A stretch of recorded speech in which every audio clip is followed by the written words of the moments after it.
Hi everyone, welcome back to my YouTube channel. I hope you all are fine and safe. Last week I was unable to post any content because of some personal issues. I assure you that from this week onwards I will post regular content. Please do subscribe to my channel. In today's video we are going to start with the Unit 1 Chapter 4 Forms of Advertising. Forms of advertising is the most important chapter of Unit 1.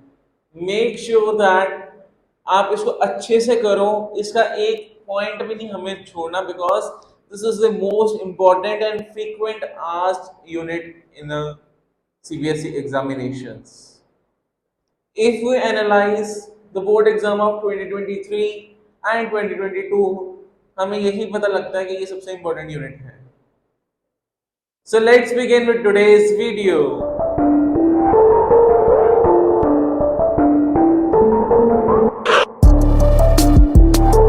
In today's video we are going to start with the forms of advertising.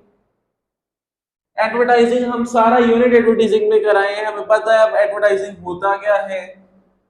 We know what is the meaning of advertising. इसमें हम advertising का meaning तो नहीं करेंगे.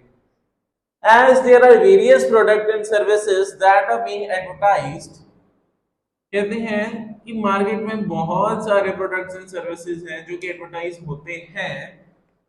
These are few categories into which the products are classified, in the which advertisements are classified.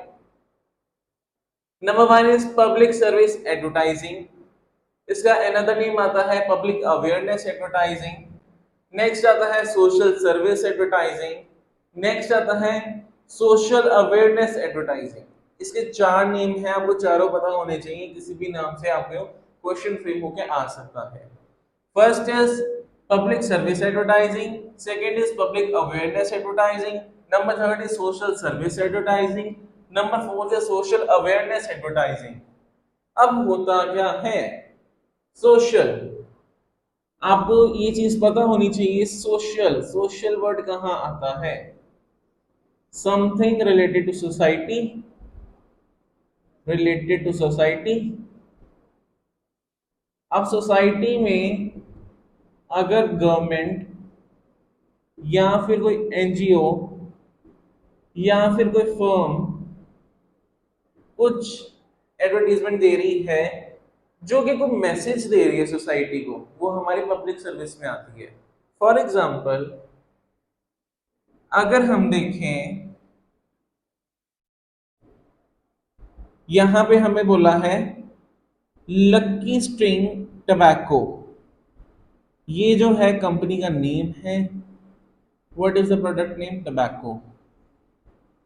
Tobacco जो है product का name है, लक्की स्ट्रिंग जो है कंपनी का नेम है. इनवाइट कैंसर, लक्की स्ट्रिंग टबैको इनवाइट कैंसर. क्या मतलब है इसका? कि वो इसमें वार्निंग दे रहे हैं कुछ. अब इनवाइट कैंसर का मतलब वार्निंग दे रहे हैं. वार्निंग दे रहे हैं तो पब्लिक को अवेयर नहीं कर रहे, सोशल सर्विस नहीं कर रहे हैं. इसमें उनका क्या फायदा है? उनकी तो सर्विस सेल कम हो रही है. बट बाय लॉ उनको ये देनी पड़ती है वार्निंग. आप किसी भी शॉप पे चल जाओ, फाइनली शॉप पे चल जाओ, वहां पे एक कॉमन बोर्ड लगा होता है, warning chewing of tobacco causes cancer, लिखा होता है. क्यों लिखा होता है? Because this is compulsory by law कि अगर कोई बिजनेस फर्म वो चीज सेल कर रही है जिससे एक इंडिविजुअल की हेल्थ को इफेक्ट हो, तो उसको पहले वार्निंग देनी चाहिए इंडिविजुअल को कि अगर आप ये करोगे तो ये प्रॉब्लम हो सकती है. So in this way public service advertising हमारी कवर होती है. इसको हम डिटेल्ड जो है नेक्स्ट वीडियो में करेंगे. Next is advocacy advertising. Advocacy, what do you mean by advocacy? Something related to laws, something related to advocate. Advocacy जब हम पढ़ रहे हैं, वर्ड जब हमने पढ़ा एडवोकेसी, हमारे माइंड में एडवोकेट आया, तो ये अगर आप ये सोच रहे हो कि आपके माइंड में एडवोकेट आ रहा है तो बिल्कुल आप सही सोच रहे हो। क्या होता है एडवोकेसी? एडवर्टीजिंग का मतलब वो होता है जो एडवर्टीजमेंट एक एडवोकेट के द्वारा पब्लिश की जाती है।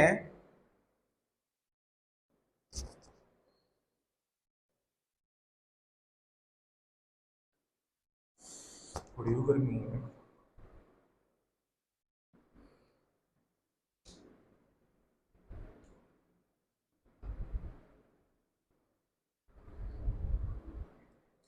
So next is advocacy advertisement. Advocacy का मतलब क्या है? Something related to laws, something related to advocate. जब हमने एडवोकेसी पढ़ा हमारे माइंड में वर्ड आता है एडवोकेट। अगर आपके माइंड में आ रहा है यू आर करेक्ट, आप ठीक सोच रहे हो। कैसे? अब आप सोचोगे एडवोकेट और एडवर्टीजमेंट का क्या लेना देना है? एडवोकेट क्या अपने चैम्बर की पब्लिसिटी कर रहे हैं? नहीं। एडवोकेसी एडवर्टीजमेंट वो होती है जब एक एडवोकेट एडवर्टीजमेंट दे रहा है but that advertisement is not related to his business और his profession, that is related to laws. For example, recently government ने चेंज किया था law of marriage age. Government ने लॉ चेंज किया मैरिज एज का। पहले 18 साल की लड़की और 21 साल के लड़के की शादी हो सकती थी, वो लीगल था। अब उन्होंने अर्लियर 18 और 21 का मैच हो सकता था, लेकिन अब रिसेंटली गवर्नमेंट ने इसको चेंज करके ईच 21 कर दिया है। मतलब अकॉर्डिंग टू मी ईच 21 ही है, अगर नहीं भी है तब भी आप इसको फॉर एग्जांपल ले सकते हो। सपोज गवर्नमेंट ने इसको ईच 21 कर दिया है। अभी किसकी ड्यूटी बनती है कि ये 18 से जो 21 पे शिफ्ट हुआ है, कौन इन्फॉर्म करेगा जनरल पब्लिक को? एक एडवोकेट करेगा। किसकी ड्यूटी है? एडवोकेट की ड्यूटी है। वो किसके थ्रू करेगा? एडवोकेसी एडवर्टीजमेंट के थ्रू नहीं करेगा। ये देखो यहाँ पे हमारे पोस्टर में एग्जांपल भी यही है। Marriage age 18 cross 21। अगर कोई 18 साल में शादी करता है तो क्या होता है? 5 साल की जेल होती है। क्या ये सोसाइटी को मैसेज आ रहा है? किसके द्वारा जा रहा है? एडवोकेट के द्वारा जा रहा है। एडवोकेसी एडवर्टीजमेंट हो गया। कंपैरेटिव एडवर्टीजमेंट, ये हमने प्रीवियस चैप्टर में भी किया है। कंपैरेटिव एडवर्टीजमेंट जहां पे हम एक ब्रांड को दूसरे ब्रांड के साथ कंपेयर कर रहे हैं डायरेक्टली या इनडायरेक्टली, उसको हम कहते हैं कंपैरेटिव एडवर्टीजमेंट। अगर मैं एक साइड क्वालिटी वॉल्स की आइसक्रीम की बात करूं और एक साइड अमूल की बात करूं, अब आजकल फेसबुक है, बहुत ट्रेंड चल रहा है कि क्वालिटी के जो है आइसक्रीम, ये एक कोल्ड डेजर्ट्स हैं, ये हमारी आइसक्रीम है ही नहीं, it is not made of milk. चलो हम ले लेते हैं, इसी को एग्जांपल ले लेते हैं। क्या कहते हैं, जब क्वालिटी के बारे में नेगेटिव इमेज पब्लिश हो रही है, अमूल क्या करेगा? अपनी एडवर्टीजमेंट को पब्लिश करेगा और डिमीन करेगा क्वालिटी वॉल्स को। उसका मेन टारगेट क्या होगा? To demean the Kwality Wall's. अगर क्वालिटी वॉल्स की 15% नेगेटिव इमेज बन रही है, उसका टारगेट क्या होगा? 15 को लेके जाके 60% कर देना किसी तरह, ताकि उसकी सेल डिक्रीज हो, अमूल की सेल इंक्रीज हो, उसकी सेल डिक्रीज, उसकी सेल इंक्रीज, तो अमूल को प्रॉफिट इंक्रीज होएगा। तो उसका टारगेट क्या है? 15 से 60 पे लेके जाना है उसने। कैसे लेके जाएगा? उसकी नेगेटिव इमेज पब्लिश करेगा। अब अमूल ने इंडिया में बैन है कि डायरेक्टली हम दो ब्रांड्स को कंपेयर नहीं कर सकते। अब अमूल क्या करेगा? इनडायरेक्टली करेगा। अमूल को पता है कि क्या चल रहा है आजकल ट्रेंड फेसबुक पे कि क्वालिटी वॉल्स के कोल्ड डिजिट्स हैं। Either Amul will publish this Amul ice cream pure ice cream, Amul ice cream pure made up of milk, इस तरह की कर सकता है। अब इसने यहाँ पे कहीं पे क्वालिटी वॉल्स का नेम मेंशन किया? क्वालिटी का नेम मेंशन किया? नहीं किया। क्या क्वालिटी की सेल को फर्क पड़ा? जी हाँ पड़ा। लोग अवेयर हो गए कि अमूल के जो है वो दूध से बने हैं प्रोडक्ट्स, कंपैरेटिव हो गई। नेक्स्ट डायरेक्ट मेल, हमने प्रीवियस यूनिट में भी इसको किया है। डायरेक्ट मेल क्या होता है? जब हम एडवर्टीजमेंट करते हैं वाया स्पीड पोस्ट और जीमेल और एनी अदर काइंड, जहां हम डायरेक्टली कस्टमर के साथ इंटरेक्ट कर रहे हैं, हम उसको डायरेक्ट मेल कहते हैं। तो यही है, मैंने सपोज न्यूज़पेपर में पैम्फलेट डिस्ट्रीब्यूट करवा दिया, उसमें लिखना special customer for you, special customer for you 60% of. Special customer, आप स्पेशल कस्टमर हो, आपके लिए 60% डिस्काउंट मेरी शॉप पे। क्या आप इंड्यूस नहीं होंगे मेरी शॉप पे आओगे? बिल्कुल आओगे। अब आजकल बहुत अच्छा ट्रेंड चल पड़ा है, लेट मी रेज दिस। हम सपोज कोई वीडियो देख रहे हैं, आजकल यूट्यूब पे जो बड़े क्रिएटर्स हैं कर रहे हैं चीज। सपोज एक है टेक्स्ट बुक ऐप, ऐप का नेम क्या है? Text book. अब मैं आपको कहता हूं कि इसकी जो ओरिजिनल सब्सक्रिप्शन है इट्स ऑफ 999, लेकिन जब आप मेरा कोड लगाओगे ADA तो वो आपको पड़ जाएगा 899, 100 रुपीज आपको ऑफ मिल जाएंगे, आपको 100 रुपीज ऑफ मिल जाएंगे। क्या ये स्पेशल कस्टमर डिस्काउंट नहीं है? क्या मैं डायरेक्टली आपको नहीं कह रहा, मैं आपको यही कह रहा हूँ सिर्फ आपके लिए डिस्काउंट है जी। कह रहा कि नहीं कह रहा? डायरेक्टली मैं कह रहा हूँ, डायरेक्टली मेरे कस्टमर से हो रही है इंटरेक्शन, बिल्कुल हो रही है, direct mail. Next POP advertising. POP मतलब point of purchase advertising. Point of purchase advertising एक बहुत ही कॉमन जो मार्केटिंग टूल है, बड़ी जगह पे यूज होता है। For example if I visit D mart,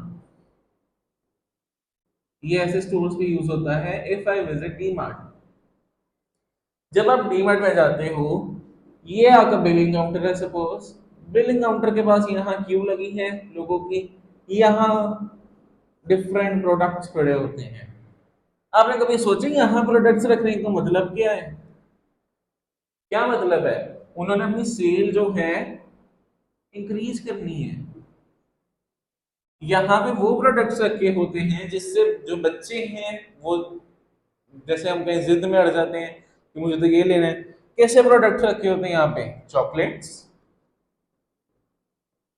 आजकल के बच्चों के लिए किंडर जॉय और सो ऑन, ऐसी चीजें रखी होती हैं। या फिर लेडीज के लिए रख देते हैं कुछ चीजें। क्यों रखते हैं? ताकि जो की टारगेट ऑडियंस है इंड्यूस होए और वो चीज को खरीदे। यहां बिल बनवा रहे हैं, यहां से वो बाय करी जाए। ये हो गया हमारा point of purchase advertising. Next is informational advertising. Informational advertising का क्या मतलब होता है? आजकल फेसबुक पे there are various Facebook pages जो कि पोस्ट करते हैं कुछ informational content. For example if I talk about, I don't remember the exact name, suppose हम BBC की ले लेते हैं एकदम। BBC BBC वाले क्या हैं, रोज एक इमेज डालते हैं, डू यू नो, कुछ फैक्ट दिखा देंगे, आपको पता है ये है। आज मैंने अभी रिसेंटली ही देखा था कि उन्होंने फैक्ट डाला हुआ था, Amritsar is rewarded as a golden city of India, कुछ इस तरह डाला हुआ था। तो क्या ये इंफॉर्मेशन नहीं हमें डिलीवर कर रहे हैं? बिल्कुल कर रहे हैं। तो इंफॉर्मेशनल एडवर्टाइजिंग नहीं हुई? बिल्कुल हुई। एक इनका तुक्का होता है, ये most of the times do you know से स्टार्ट होती है। Do you know this, do you know this. Next and final is institutional advertising. Institutional advertising जो है, आपके पुराना जो रिसोर्स मटेरियल है उसमें मेंशन नहीं है, बट जो नया आया है उसमें मेंशन है, बट आपने ये करके जानी है, बहुत इंपॉर्टेंट है। प्लस या फिर वाइवा में भी इससे क्वेश्चन पूछे जाते हैं। इंस्टीट्यूशनल एडवर्टाइजिंग क्या होता है? जब कोई इंस्टीट्यूशन एडवर्टीजमेंट को पब्लिश करे फॉर इट्स ओन प्रमोशन, उसको हम इंस्टीट्यूशनल एडवर्टाइजिंग कहते हैं। अब फॉर एग्जांपल अगर हम किसी स्कूल की बात करें, स्कूल क्या पोस्ट करेगा? Admission open, JVS Amritsar admission open, ऐसे डाल देगा, या फिर विशेष डाल देगा, गांधी जयंती की विश डाल दी। क्या वो इंस्टीट्यूशन की पॉजिटिव इमेज को प्रमोट कर रहे हैं? बिल्कुल कर रहे हैं। क्या आजकल फेसबुक पे स्कूल्स जो हैं अपने रेगुलर पोस्ट डालते हैं? बिल्कुल डालते हैं। क्यों डालते हैं? उससे उनकी पॉजिटिव इमेज जो है अराउंड दी ग्लोब डेवलप होती है। तो क्या उनकी पॉजिटिव इमेज को प्रमोट कर रहा है स्कूल और फेसबुक? बिल्कुल कर रहा है। तो क्या ये इंस्टीट्यूशनल एडवर्टाइजिंग में नहीं आता? बिल्कुल आता है। So this was the overview of the forms of advertising. बहुत छोटा सा चैप्टर है बट बहुत इंपॉर्टेंट चैप्टर है। इसके मैक्सिमम एक या दो पार्ट्स और बनेंगे। I will post that regularly.